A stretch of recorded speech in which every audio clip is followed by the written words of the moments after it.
Assalamualaikum warahmatullahi wabarakatuh.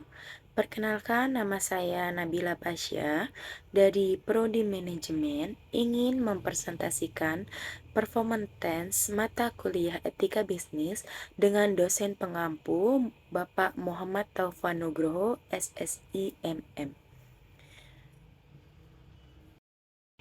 Baik, di sini kita akan bahas banyak berbagai materi, salah satunya yaitu pasar persaingan sempurna. Pengertian pasar persaingan sempurna adalah sebuah struktur pasar di mana terdapat banyak penjual atau perusahaan yang menghasilkan barang. Pasar persaingan sempurna juga diartikan sebagai pasar yang mempunyai banyak perusahaan untuk memberikan pelayanan kepada pembeli di pasar.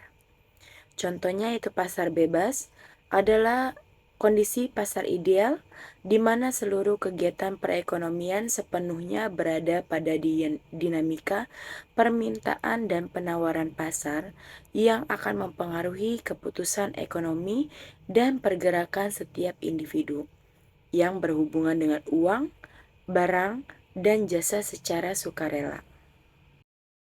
Selanjutnya, poin kedua ada pasar persaingan tidak sempurna. Pengertiannya yaitu struktur pasar di mana jumlah penjual lebih sedikit dibanding jumlah pembeli. Walau berjumlah sedikit, penjual di pasar persaingan tidak sempurna berhak atas penjualan produk tertentu dan hanya mereka yang boleh atau mampu menjual produk dengan jumlah terbatas. Ada macam-macam pasar persaingan tidak sempurna, yaitu ada 4. Yang pertama, pasar monopoli. Yang kedua, pasar oligopoli. Yang kedua, ada pasar monopsoni. Dan yang keempat, ada pasar oligopsoni. Baik, selanjutnya kita akan membahas dari macam-macam pasar persaingan tidak sempurna. Yang pertama, yaitu ada pasar monopoli. Pengertian pasar monopoli adalah bentuk pasar yang dimana sebuah penjual tunggal menguasai pasar atau monopolis, berkuasa untuk menentukan harga dan tidak punya barang sejenis yang sama. Pada pasar monopoli tidak terdapat barang lain dan sejenis yang tidak ada pesaing bagi sebuah perusahaan. Contohnya, yang pertama ada PLN, yang kedua ada Kereta Api Indonesia atau KAI, yang ketiga ada Pertamina. Macam-macam pasar persaingan tidak sempurna yang kedua yaitu adalah pasar oligopoli. Pengertian pasar oligopoli adalah pasar yang dimana hampir setiap produsen atau perusahaan melakukan kerjasama. Biasanya, langkah kerjasama ini dilakukan pada saat ingin menaikkan harga dari suatu produk atau jasa. Contohnya, Boeing and Airbus. Nah, yang ketiga ini ada pasar monopsoni. Pengertian pasar monopsoni dapat diartikan sebagai sebuah pasar di mana ada banyak sekali penjual, akan tetapi jumlah pembelinya hanya satu saja. Di dalam pasar ini, pembeli memiliki peran sebagai pemegang kekuasaan tertinggi, sehingga pihak pembelilah yang akan diuntungkan. Contohnya peternakan.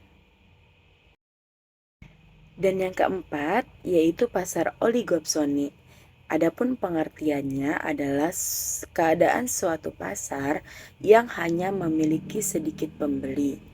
Produk yang ditawarkan dapat sejenis maupun beragam dengan adanya persaingan harga dan non-harga.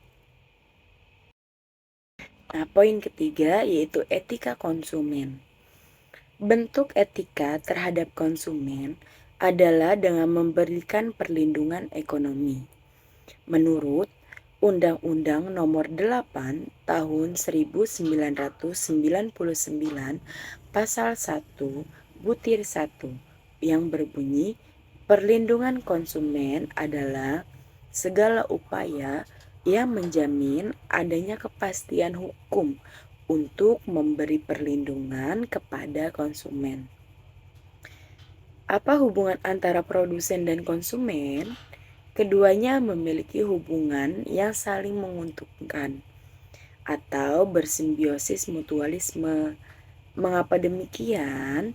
Hal tersebut disebabkan karena penjual memperoleh keuntungan dari hasil penjualan barang atau jasa yang ditawarkan. Sedangkan pembeli dapat menikmati dan memanfaatkan barang atau jasa yang telah diberikan penjual kepada pembeli. Berikut beberapa kasus penyebab pelanggaran etika. Yang pertama, tidak berjalannya kontrol dan pengawasan dari masyarakat. Yang kedua, kurangnya iman dari individu tersebut.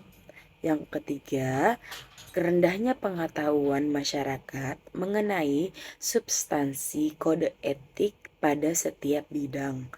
Karena buruknya pelayanan sosialisasi dari pihak persepsi sendiri. Yang keempat, belum terbentuknya kultur dan kesadaran dari orang tersebut. Yang kelima, tidak adanya kesadaran etis dan moral dari orang tersebut. Yang keenam, kebutuhan individu. Yang ketujuh, tidak ada pedoman hidup dari individu tersebut. Yang kedelapan, perilaku dan kebiasaan individu yang buruk sehingga menjadi sebuah kebiasaan. Yang kesembilan, lingkungan tidak etis mempengaruhi individu tersebut melakukan sebuah pelanggaran. Dan yang kesepuluh, kurangnya sanksi yang keras atau tegas di negara kita ini tentang pelanggaran kode etik. Nah, selanjutnya ada kasus etika konsumen. Etika konsumen itu banyak pengaruhnya dari berbagai faktor. Salah satunya yaitu pengaruh keluarga. Keluarga merupakan tempat tumbuhnya seorang individu. Karena itu, keluarga mempunyai pengaruh penting dalam pembentukan etika seorang individu. Individu itu akan berperilaku mencontoh orang tuanya atau keluarga dekat akan berperilaku seperti yang disuruh orang tuanya. Keluarga yang berperilaku etis akan mendorong individu melakukan tindakan yang etis sampai pada masa besarnya. Yang kedua, ada pengaruh faktor situasional, yaitu situasi akan menentukan etika individu. Sebagai contoh, jika seseorang mencuri, barangkali mempunyai karena ia membutuhkan uang tersebut karena anaknya sakit. Meskipun nampaknya jalan yang diambil merupakan jalan pintas, tetapi situasi semacam itu membantu memahami kenapa seseorang dapat melakukan tindakan yang tidak etis. Yang ketiga, yaitu nilai moral dan agama. Seseorang yang memprioritaskan sukses pribadi dan penyampaian tujuan keuangan tentunya mempunyai perilaku yang lain dibandingkan mereka yang memprioritaskan untuk menolong orang lain. Keputusan dan perilaku manajer seringkali dipengaruhi oleh kepercayaan. Sebagai contoh, manajer yang percaya pada nilai kebersamaan tidak akan memberhentikan karyawan. Nah, yang keempat ada etika periklanan. Nah, fungsi iklan itu apa sih? Secara umum, etika periklanan bisa diartikan sebagai kumpulan ketentuan normatif yang berkaitan dengan profesi serta usaha di bidang perilaku yang telah disepakati bersama dan hendaknya diterapkan dalam menjalankan usaha periklanan. Adapun fungsinya iklan itu yang pertama, untuk mempromosikan produk baik berupa barang atau jasa. Yang kedua, agar konsumen selalu mengingat produk yang diiklankan. Yang ketiga, untuk menarik konsumen membeli produknya. Dan yang keempat, untuk menarik konsumen merekomendasikan produk yang diiklankan kepada orang terdekatnya. Nah, yang keempat ada etika periklanan. Nah, fungsi iklan itu apa sih? Secara umum, etika periklanan bisa diartikan sebagai kumpulan ketentuan normatif yang berkaitan dengan profesi serta usaha di bidang perilaku yang telah disepakati bersama dan hendaknya diterapkan dalam menjalankan usaha periklanan. Adapun fungsinya iklan itu yang pertama untuk mempromosikan produk baik berupa barang atau jasa. Yang kedua, agar konsumen selalu mengingat produk yang diiklankan. Yang ketiga, untuk menarik konsumen membeli produknya. Dan yang keempat, untuk menarik konsumen merekomendasikan produk yang diiklankan kepada orang terdekatnya.